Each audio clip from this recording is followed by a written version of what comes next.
সে ব্যবস্থাটা আমি করে দেবো।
আপনার বাসায় থাকে, আপনার কি দাঁড়িয়ে থাকে, এক দুটা প্রশ্নের জন্য।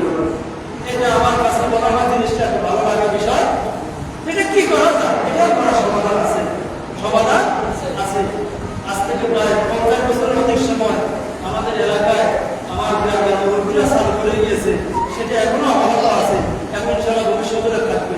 এটা এখন মকবুল হয়ে গেছে, যারা নেই এটা যদি আলাদা একটা টিম গঠন করা যায় সামাজিকভাবে, যুবকরা যদি উদ্যোগ নেয় যে আমার গ্রামে যারা কোরবান দিয়েছে তাদের তালিকা হবে, যারা কোরবান দেয়নি তাদের কি হবে, তালিকা হবে। কতটা করলে গ্রামে কোরবান হয়েছে এগুলা যদি তালিকা করে, যদি সবগুলা প্রশ্নগুলা গরিবের মানুষরা যদি এক জায়গায় করে, যদি সেটা যদি বন্টন করা হয় যে কোনো গরিব কারো ঘরে যাওয়ার দরকার নাই, আপনারটা আমরা নিজ দায়িত্বে বোঝাই দেব, তাহলে জিনিসটা কি ভালো হয় কিনা?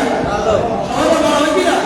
এক্ষেত্রে আপনার বাসায় কোনো গরিব যাওয়ার দরকার নাই, কোনো গরিব আপনার বাসায় যাওয়ার দরকার নাই, এবং প্রত্যেকটা গরিব সমপরিমাণ মানুষ হবে, সমপরিমাণ কষ্ট সবাই পাবে। এখানে আপনি দেখা যায় এমন লোক আছে সমাজে যে লোকটা অনেক ভালোই ছিল, হঠাৎ করে গরিব হয়ে গেছে, হঠাৎ করে হয়তো ওই লোকটা কিন্তু জীবনে কারো করা যায়নি, ওই লোক দেখা যায় কারো করা যায়, অনেক কালকেও যায়নি। দেখা যায় যারা সবসময় মানুষের কাছে যায়, কারণ মানুষের কাছে যাওয়া এটা কিন্তু সবার পক্ষে হয় না। মানুষের কাছে হাত পাওয়া, মানুষের কাছে ছোট হওয়া, মানুষের কাছে সাহায্য চাওয়া, এটা কিন্তু সবার পক্ষে সম্ভব।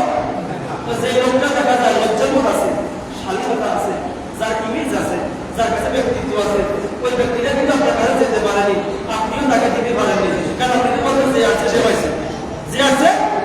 কিন্তু যদি এই ব্যবস্থাটা যদি হতো যে সকল মানুষগুলা কষ্টগুলা স্কুলের সামনে আসবে, এখান থেকে আমরা যুবকরা 2 লোক রাখবো, একটা ব্যান গায়ে রাখবো, ওই তালিকা করে করে প্রত্যেকের কষ্টগুলা আমরা যথাসময় প্রত্যেকের বাসায় গিয়ে পৌঁছে দিব। এক্ষেত্রে দেখা যায় কারো মধ্যে আপনার ডিভাইড থাকবে না, বিভাজন হবে না, সবাই সমপরিমাণ পেল, সবাই সমপরিমাণ পেল, কেউ কারো বাসায় যাওয়ার দরকার নাই। এক্ষেত্রে আপনার পক্ষ থেকে আদায় হয়ে গেল সামাজিকভাবে, গরিবরা আর কারো কাছে হইল না, সবাই সবার ভাবে। আপনি যেরকম কোরবান দিয়ে কষ্ট খাইতেছেন, একইভাবে গরিব যারা দেয়নি তাদেরকে সুযোগটা দিয়ে দিলেন।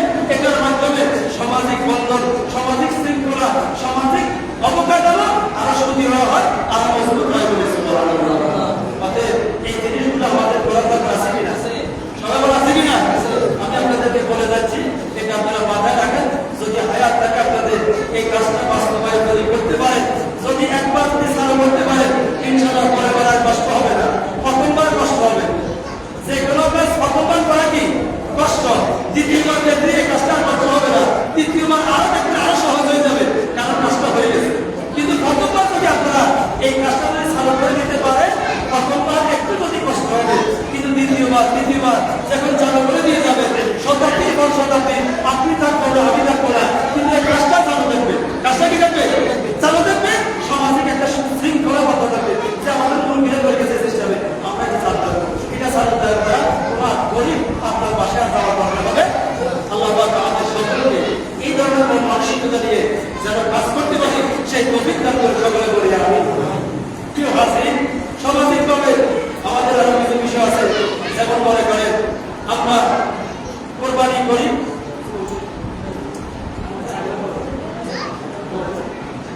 কোরবানি যে আমরা যেভাবে কোরবানির ব্যাপারে আমরা হকের দিকে চিন্তা করি, হকের চিন্তা করি না কি? আমরা হক যে আমরা চিন্তা করি, এখানে 3 শ্রেণীর হক আছে। 5 শ্রেণী?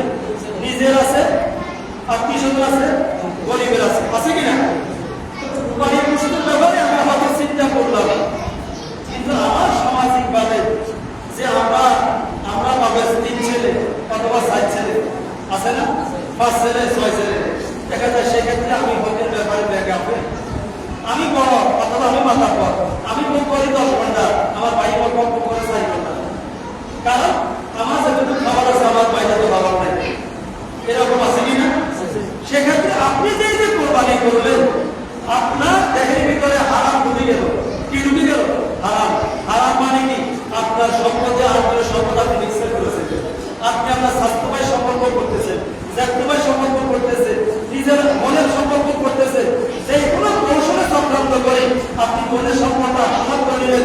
বাবাকে করতেছেন আপনার ডাক্তার দেখাই করে কি কোথায় তুমি না পারে, সেখানে সম্পর্ক করে নিলেন, কিন্তু ডাক্তারের খবর নেই।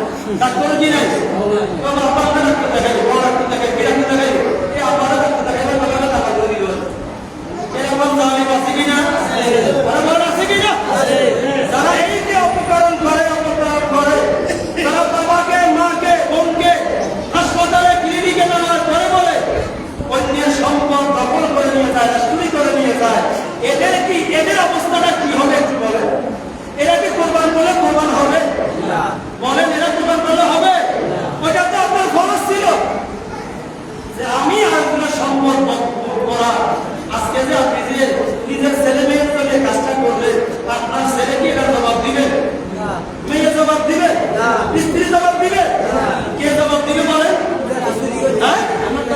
ছেলে বলবে যে যদি আসামির কাজ করে বাচ্চারা বিরুদ্ধে দাঁড়াইল কিন্তু তোমার বাচ্চাদের সম্পদ করবে তোমাদের জন্য তোমার আমরা একটা জায়গা যা কাজ দিবে না পাবে তারপরে আমার একটু বাসা দেন কোরআন টাকা একটু বড় বড় বাসা দিতেন আমাদের মতো আমরা বলি না বাপে এই জগৎ যখন করে খাই মানে আমাদের দরকার আমরা বলি এই এটা বাপে এগুলো করছে যা কারবার বাবা দেন আমাদের করবো দেখেন ওই দিন ছেলে আপনাকে শিখবে না স্ত্রী বলবে আমার কোনো দরকার নাই ভাইয়ে বলবে আমরা জানি না তো আপনি কেন হারাম পেলেন কেন আরেকজন সম্পর্ক করলেন আজকে দেখা যায় আমি এই এলাকায় দেখতেছি অনেক জায়গায় বিভিন্ন ধরনের দেখা যায় মানুষের চলার পথ ব্যারিকেড করে কিসের পথ আচ্ছা যারা চলার পথ ব্যারিকেড করে আসলের ময়দানে তারা কিন্তু নাজাত পাবে না আসলের ময়দানে যে পৌঁছানোর পথ হবে 50,000 বছরের রাস্তা সুদান থেকে সিঙ্গল হিরার থেকে দা ওই রাস্তা আপনি পার হতে পারবেন না আল্লাহ কেন পারবো না ওই জমিনের মধ্যে তুই মানুষকে রাস্তা বন্ধ করেছো রাস্তা ব্লক করেছো আজকে কি আমাদের ময়দানে পৌঁছাতে তোমার রাস্তা কি হবে ব্লক করা হবে অতএব সরকার একজন মানুষের যদি রাস্তা করে দেন এটা কত ফজিলতের কাজ এটা ইবাদত করছেন নামাজ পড়ছেন রোজা রাখছেন এটা কবুল হতেও পারে নাও হতে পারে কিন্তু একজন মানুষকে কবরস্থানে জায়গা করে দিলেন একজন মানুষকে বসবাস জায়গা করে দিলেন একজন মানুষকে রাস্তা করে দিলেন এটাতে কবুল এক জামকর পরিমাণ এক চুল পরিমাণ শব্দ হয়ে বলে সুবহানাল্লাহ অতএব মানব সেবা হলো শ্রেষ্ঠ কাজ ইসলাম আমাদেরকে আমার নবীর আদর্শ মানবতা আমার নবীর আদর্শ মানুষের সেবা মানুষকে লুণ্ঠন করা নয় মানুষকে ব্লক করা নয় মানুষকে বিপদে করা নয় এটা কোনো মানুষের কাজ হতে পারে অতএব যারা ইনসান থেকে ইনসানিয়ত ইনসান মানে হলো মানুষ একটু খেয়াল করেন ইনসান মানে কি সবাই বলে ইনসান মানে কি ইনসানের মধ্যে ইনসানিয়ত মানে হলো হিউম্যানিটি এটাই মানে কি মানবতা ইনসান যদি ইনসানিয়ত না থাকে তখন তার নাম হয়ে যায় হাইওয়ান সে কি হয়ে যায় তখন যদি ইনসানের ভিতরে ইনসানিয়ত থাকতে হবে যিনি ইনসান হবে তার ভিতরে কি থাকতে হবে ইনসানিয়ত থাকতে হবে ইনসানিয়ত হলো মানবতা সে মানুষেরকে কোনোভাবে ব্লক করবে না সে এটা করবে যে আমার দ্বারা যারা কোনো মানুষ কষ্ট না হয় আমার দ্বারা যারা কোনো মানুষ বাধাগ্রস্ত না হয় আমার দ্বারা যারা কারো কষ্টের কারণ না হয় অতএব আমি আশা করবো কোরবানি যেরকম আল্লাহকে খুশি করার জন্য করেছেন একইভাবে আপনাকে অনেক কাজ করা আছে আল্লাহ এবং রাসূলকে খুশি করার জন্য আপনি সামাজিকভাবে অনেক কাজ করতে পারেন যেই কাজগুলো শতভাগ কবুল নামাজ পড়তে হবে রোজা রাখতে হবে হজ করতে হবে কোরবানি করতে হবে এটা কবুল হতেও পারে না হতে পারে কিন্তু একজন বিধবা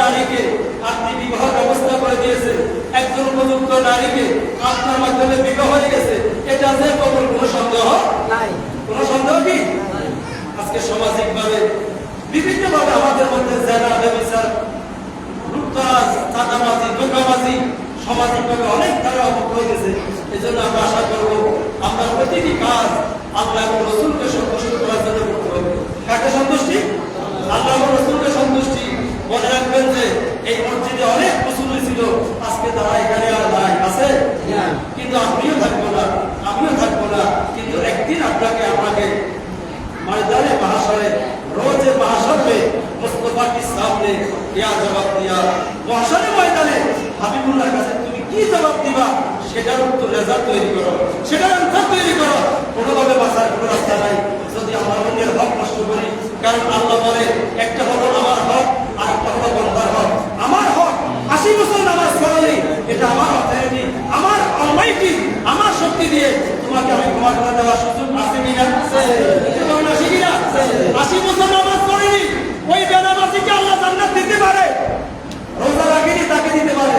সেই ব্যক্তি তার ভাইয়ের এক অংশ পরিমাণ, এক বিন্দু পরিমাণ, এক চুল পরিমাণ জায়গা দখল করেছে, আল্লাহ বলে তাকে আমি জান্নাত দিব না, কারণ সে এটা বন্দার হক। কার হক? বন্দার হক যদি নষ্ট করে সেটা আল্লাহ কি করবে না? ক্ষমা করবে। কিন্তু রোজা রাখেনি, আল্লাহ মাফ করে দিতে পারে। নামাজ পড়েনি, আল্লাহ মাফ করে দিতে, কিন্তু বন্দার হক আছে। আপনার মুক্তি যে পর্যন্ত ওই বন্দার থেকে আপনি ক্ষমা না দিবেন, ও যদি বলে যে ঠিক আছে ভাই তুমি ভুল করে নিয়েছ, ঠিক আছে আমরা আবার সংশোধন করিনি, আমরা ফয়সালা করিনি, এটা আমি পড়াশোনা করে লোভে পড়ে শয়তানের ধোকায় পড়ে এই কাজ করেছি, ঠিক